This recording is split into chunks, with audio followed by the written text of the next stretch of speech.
Want to carry on Juno and climb through the ranks? Well, hi cuties. Look no further. It's Puff Support, and we're back with part 4 of my coaching series. And after multiple requests to talk about Juno, we are going to talk about what I think the top 2 things are that you can do on Juno to really help climb and gain a lot of skill in the hero. And what are these 2 options? Well, the first one is know when to use her blasters, and the second is know when to use her speed ring. Those are her most important cooldowns, and they are the longest cooldown. So if you are not using them in the right way, it can really hamper your ability to not only help your team, but also obviously to help you climb. So I'm gonna list now when to use pulsar torpedoes in order of biggest impact. So first is mid brawl with the enemy team. So your torpedoes do healing and damage at the same time.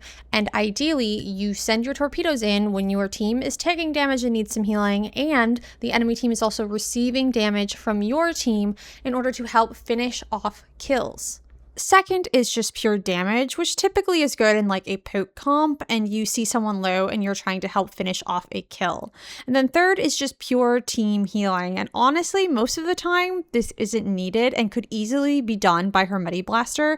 But when I do coaching with Junos, it often is used as a crutch for if they're either panicking or they feel like they cannot rely on their aim to heal.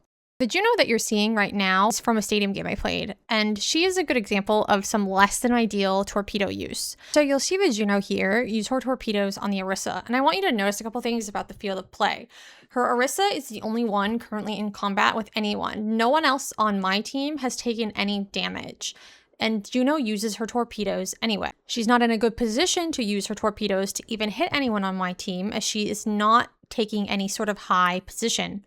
And she could have very easily just used her Medi Blaster to heal the Orisa the same amount of healing that she ended up doing. And you'll see right after what ends up happening is that our team then ends up rushing. And when she really did need the burst healing and my team was taking damage at the same time, and maybe she could have finished off some of my team, you can see her pulsars are still on cooldown from when she used them irresponsibly. She had no utility, either her speed ring or her torpedoes, to help her team, and they lose the fight. A Juno from a different game here uses speed ring and torpedoes, not perfectly, but I think a much better example of both cooldowns. So speed ring in particular should be used as either an engagement tool or a disengagement tool. And Junos, when they use it for what I like to call wiggle power, just isn't super viable and shows maybe a lack of understanding of the flow and rhythm of combat in Overwatch. So here you're going to see this Juno use her speed ring as a really great engagement tool.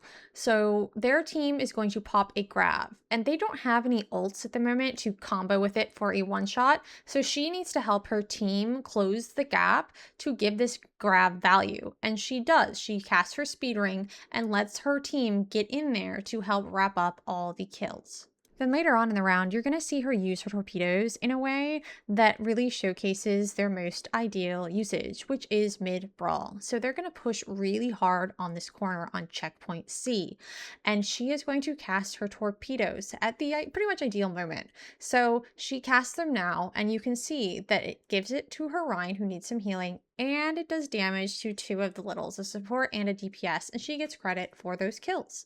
So what did you think of this coaching VOD? Is there anything else about Juno you'd like me to talk about? I have plenty, but I'm always open to any sort of comments or questions. And once again, happy climbing.